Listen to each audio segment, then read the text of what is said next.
ये कहानी 15 साल की मेलिसा नाम की सीधी सादी लड़की के ऊपर आधारित है, जिसके वजह से सब लोग उसका फायदा उठाते हैं। और इन सब चीजों से परेशान होने के बाद मेलिसा जानबूझ के सब लोगों के साथ घबाघब करती है। आगे मेलिसा की लाइफ में क्या होगा वो हम आज की इस एक्सप्लेनेशन में देखने वाले हैं। मैं आज जिस मूवी को एक्सप्लेन करने वाला हूँ, इस मूवी का नाम है मेलिसा पी और ये मूवी 2005 में रिलीज हुई थी। मूवी के स्टार्टिंग सीन में हम 15 साल की मेलिसा नाम की लड़की को देखते हैं। वो घर में अपनी मॉम और अपनी ग्रैंड मदर के साथ रहती थी। उसकी ग्रैंड मदर एक सिगरेट एडिक्ट है, जिसके वजह से उसकी ज्यादातर तबीयत खराब रहती है। लेकिन मेलिसा अपनी मॉम से ज्यादा अपनी ग्रैंड मदर से क्लोज थी। एक दिन मेलिसा खुद को छू रही थी, तभी उसकी मॉम वहाँ आ जाती है और वो रुक जाती है। उसके बाद मेलिसा अपने फ्रेंड के साथ डैनियल नाम के लड़के की पार्टी में जाती है, जो मेलिसा का क्लासमेट था। आज मेलिसा बहुत ज्यादा खुश थी क्योंकि वो काफी समय से डैनियल को लाइक करती थी, पर डैनियल कभी भी मेलिसा पे ध्यान नहीं देता था। उसके बाद मेलिसा पानी के पास जाती है और कोई उसे वहाँ धक्का दे देता है, जिसके कारण वो डूबने लगती है। उसके बाद डैनियल वहाँ जाके उसे बचाता है और उसके बाद वो मेलिसा को अपने पीछे वाले गार्डन में ले जाता है और उससे बोलता है कि मैं तुम्हें स्विमिंग सिखाऊंगा, पर तुम्हें हर रोज यहाँ पे अकेले आना होगा। उसके बाद वो मेलिसा के करीब आने लगता है, लेकिन मेलिसा उसे मना नहीं करती और डैनियल उसके साथ घावाघब करके बिना बोले वहाँ से चला जाता है, जिससे मेलिसा को ये बात काफी बुरी लगती है।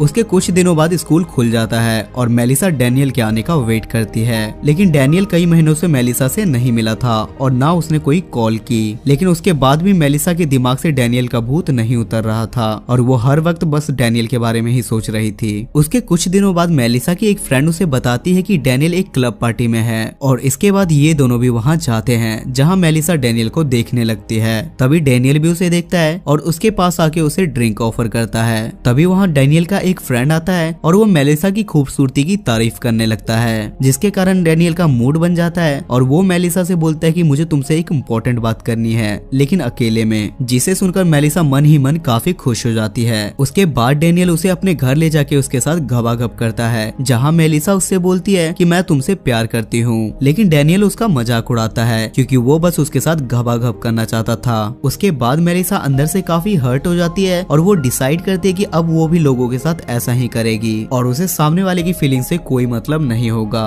उसके बाद मेलिसा की ग्रैंड मदर की तबीयत बहुत ज्यादा खराब हो जाती है, जिसके कारण उसकी मॉम डिसाइड करती है कि वो उन्हें हॉस्पिटल में एडमिट करवा देगी। पर मेलिसा को ये सब कुछ ठीक नहीं लगता क्योंकि वो अपनी ग्रैंड मदर से दूर नहीं होना चाहती थी और इसलिए मेलिसा अपनी माँ से बहस कर लेती है। अगले दिन क्लास में मेलिसा काफी उदास थी, इसलिए सब उसका मजाक उड़ाते हैं, पर वहाँ मार्को नाम का लड़का उसकी फीलिंग समझ रहा था। उसके बाद मेलिसा अपनी फ्रेंड के साथ एक कॉफी शॉप पे जाती है। वहाँ वो सामने एक आदमी को देखती है, जिसे देखकर उसे डैनियल की हरकतें याद आने लगती हैं। जिसके बाद मेलिसा उसे हिंट देती है और जैसे ही वो आदमी इसके पास आके बैठता है, मेलिसा वहाँ से जाने लगती है क्योंकि अब मेलिसा का भी मोटिव सामने वाले को बस हर्ट करना था। घर पहुँचने पे वो देखती है कि उसकी ग्रैंड मदर घर पे आई है, जिसे देखकर वो काफी खुश हो जाती है। लेकिन उसकी शक्ल देख के उसकी ग्रैंड मदर को लगता है कि शायद मेलिसा बहुत ज्यादा बदल रही है। वो मेलिसा की माँ को ये सारी बातें बताती है, पर उसकी माँ इस बातों पे ज्यादा ध्यान नहीं देती। मेलिसा अपनी लाइफ की सारी बातें एक डायरी में लिखती थी। उसके बाद मेलिसा की ग्रैंड मदर उसे बैठा के समझाती है कि जब मैं जवान थी तब मुझे भी एक लड़के ने धोखा दिया था, पर मैं किसी तरीके से संभल गई। दरअसल उसकी ग्रैंड मदर उसे इनडायरेक्टली ये बात समझा रही थी कि तुम्हें इन सब चक्करों में नहीं पड़ना चाहिए। उसके बाद मेलिसा को डैनियल का कॉल आता है और वो उसे अपने पास बुलाता है। पहले तो मेलिसा मना करती है, लेकिन बाद में वो उसके पास चली जाती है और वहाँ जाने के बाद वो डैनियल और उसके दोस्त के साथ घबाघब करती है। अगले दिन मेलिसा अपनी फ्रेंड को ये सारी बातें शेयर करती है, जिस पर उसकी फ्रेंड बोलती है कि अरे कलमुही, ये तूने क्या किया,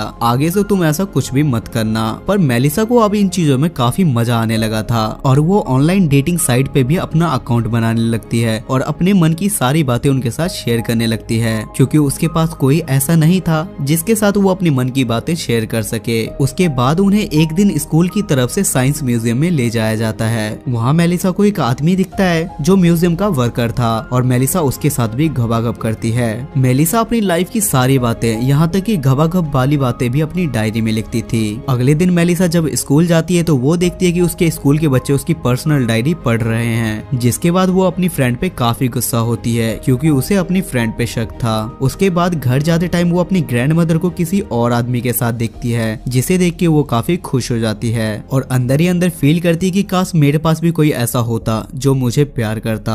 अगले दिन मेलिसा की फ्रेंड उससे माफी मांगती है, पर मेलिसा इग्नोर कर देती है है। तभी मार्को नाम का लड़का उसके पास उससे बात करने के लिए आता है। दरअसल मार्को मेलिसा को बहुत समय से पसंद करता था, लेकिन उसकी इतनी हिम्मत नहीं हुई कि वो मेलिसा को सब कुछ बता सके। तभी मेलिसा को डैनियल के फ्रेंड की कॉल आती है और वो उसे मिलने के लिए बुलाता है। जब मेलिसा उससे मिलने के लिए जाती है तो वो उसका आंख बंद करके उसे बेसमेंट में ले जाता है, जहाँ मेलिसा उसके सारे दोस्तों के साथ घबाघब करती है। इधर मेलिसा की माँ मेलिसा के कमरे में जाती है जहाँ मेलिसा नहीं थी, और वहाँ उन्हें मेलिसा की डायरी मिलती है, जिसे पढ़ने के बाद उन्हें मेलिसा के बारे में सब कुछ पता चल जाता है। जिसके बाद वो मेलिसा को कॉल करती है, लेकिन मेलिसा कॉल नहीं उठाती क्योंकि वो घबाघब करने में बिजी थी। मेलिसा की माँ उसकी ग्रैंडमदर को ये बताने के लिए हॉस्पिटल जाती है, जहाँ जाने पे उसे पता चलता है कि मेलिसा की ग्रैंड माँ की डेथ हो चुकी है, जिसे सुनकर वो काफी रोने लगती है। जब मेलिसा वापस आती है तो उसकी माँ उससे उसके डायरी के बारे में पूछती है, जिस पर मेलिसा बोलती है कि हाँ वो सारी बातें सच हैं। जिसके बाद मेलिसा की माँ काफी रोने लगती है और उससे माफी मांगती है और बोलती है कि मुझे तुम्हारा और भी अच्छी तरीके से ख्याल रखना चाहिए था। मेलिसा को भी अब खुद में काफी गिल्ट फील होता है और खुद को बदलने का डिसाइड करती है, और अब वो अपनी माँ से सारी बातें शेयर करने लगती है। कुछ समय बीतने के बाद मेलिसा पहले की तरह नॉर्मल हो जाती है और स्कूल जाने से पहले वो अपनी फ्रेंड मानू के घर जाती है और उससे माफी मांगती है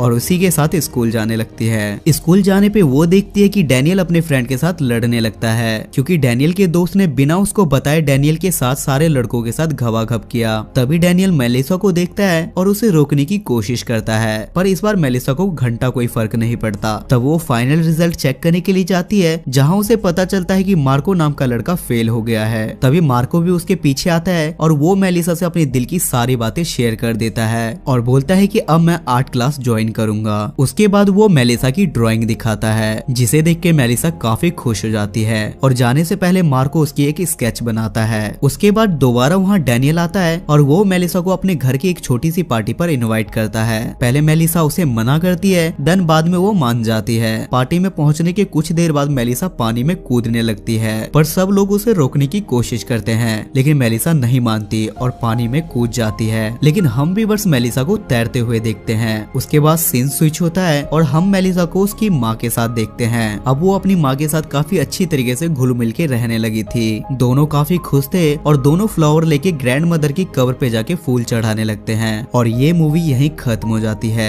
सो गाइस, आई होप कि आपको आज की एक्सप्लेनेशन पसंद आई होगी। और इस मूवी की IMDb रेटिंग है 4.8 स्टार्स आउट ऑफ 10 और जस्ट डायल की तरफ से इन्हें रेटिंग मिला है 4.7 stars out of 10। So guys, I hope कि आपको आज की एक्सप्लेनेशन पसंद आई होगी। अगर आपको एक्सप्लेनेशन पसंद आती है तो मेक श्योर आप मेरे चैनल को सब्सक्राइब करके मेरे चैनल को सपोर्ट करें। तब तक के लिए स्टे सेफ, स्टे हेल्दी।